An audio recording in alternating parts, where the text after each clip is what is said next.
Hello everyone, welcome back to a new video.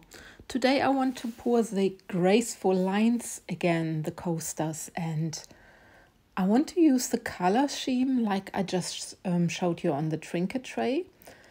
And I want to do the design like I showed you on the sand color coasters. So I have my glitter mix and it's the Fantasy Sandcastle and also the Fantasy Rose. It's a rose color. And then the gold rose color. I have a holographic silver mix and I have the blonde Paua. So the blonde Paua, they are sort of shells, and this I all mixed into my resin, and this is my glitter mix. I love to combine glitters. And as you see, I spread them in one section of the Graceful Line Mold.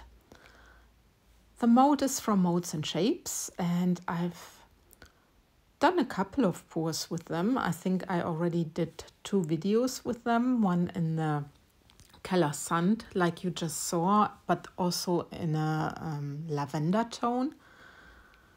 But I received an order from someone, and she wanted to have the trinket tray dish and asked me to pour the same colors for the graceful lines. So I thought that might be a good video as well to show you again.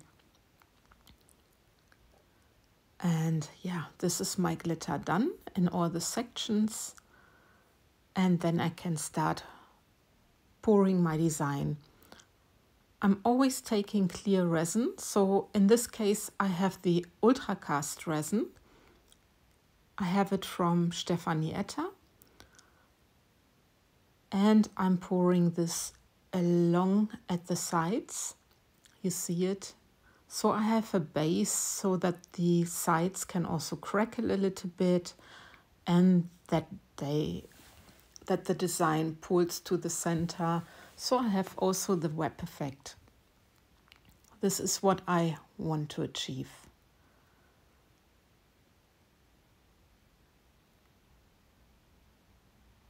Yeah, I'm just making sure I have enough of the clear resin in my mold.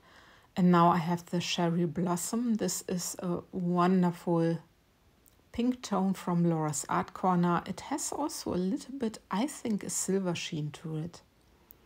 And I'm pouring this around. I'm first starting with one mold, and then I'm just taking my clear resin. I'm filling up the mold almost to the rim. And then I take my white mixture, and the white is actually the Resident Max Titanium White with some interfering champagne, also from Etter. So I'm pouring on top of my rose color. There you see it. And then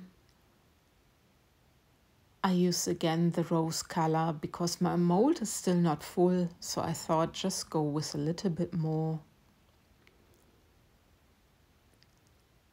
And then I can start with the next coaster. So you will see it.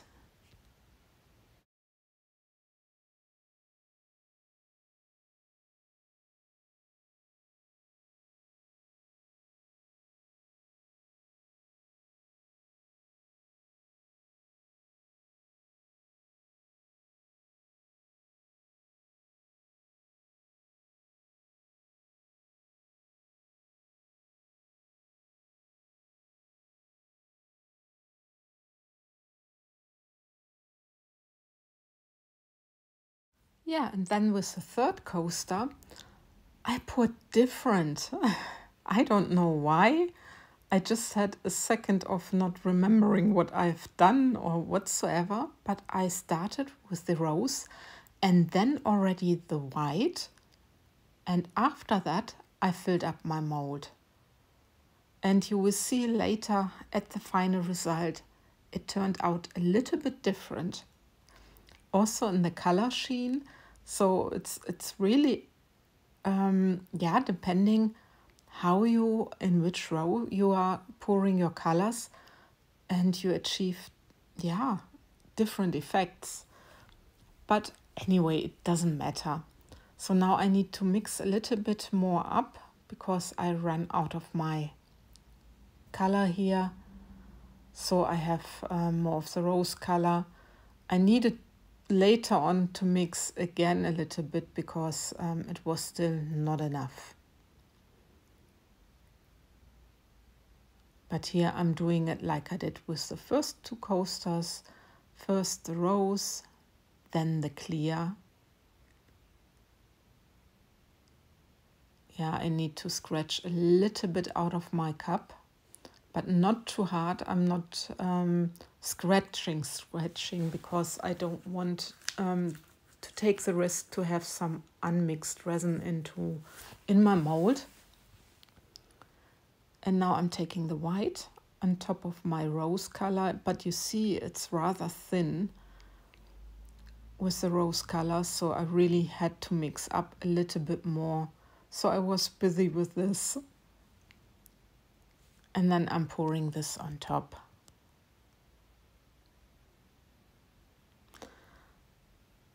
Like I said, the mold is from MoldsandShapes, and resin and the white pigment paste and the interfering champagne is from Etter Art, and the rose mica, as well as all the glitters and the blonde Paua. These are from Laura's Art Corner. I link everything into my description box. There are the promo codes, so just check it out if you want to. So, and this is my design almost done. I'm just using the rest of my white, which I still have because there's still a little bit of room in each mold, maybe less than a millimeter, but I like to fill them up so I don't need to make a top layer or anything like this. So here's now a little time lapse, you see, and it's closing up, and the glitter is pulling through the center, which I really like. And now I'm also taking you down, and you can already see quite a few effects on the pouring side, and I'm very curious how these coasters are gonna turn out. But so far, I'm quite satisfied.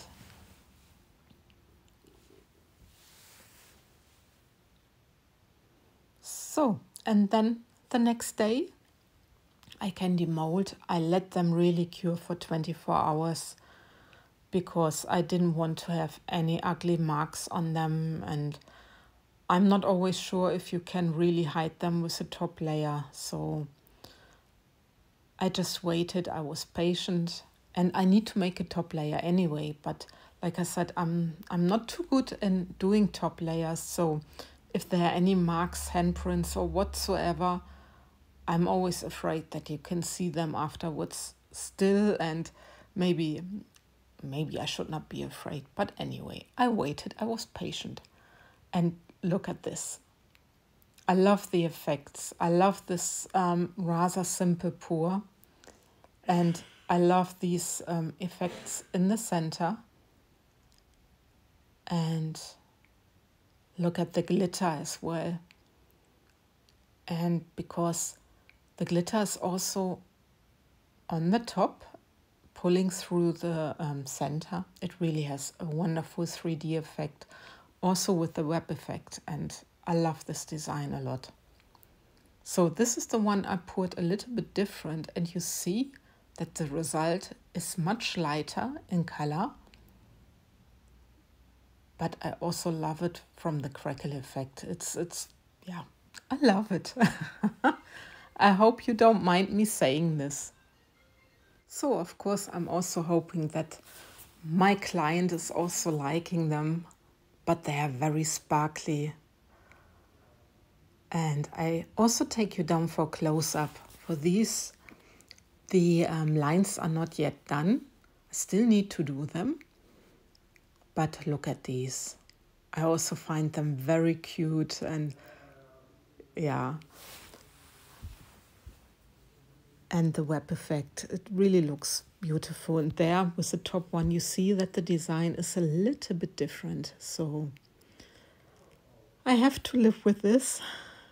But anyway, now I'm just showing you how I'm doing the lining, and please apologize a little bit the quality, because I was doing the lining and holding the camera in the hand, so it's not always easy. I tried to do it as good as possible. I used acrylic paint, the Etter Art Extreme Sheen in champagne color, because I thought that looks nice, and I didn't want the lines to be too bright. So again, apologize the quality, but it's just for you to see what I've done. And then later I take a little towel and I use some isopropyl 99% alcohol, sorry. I still cannot pronounce this proper. Put this on my towel and I'm just cleaning the leftovers of the lines. So it's not easy with one hand because the coaster is moving, of course. And this is now the final result. And I also gave them a top layer, so it has really a lot more dimension with the top layer. And yeah, with this, I love and leave you. I hope you enjoyed the video. See you hopefully for my next video. And thanks for watching, guys. Bye bye.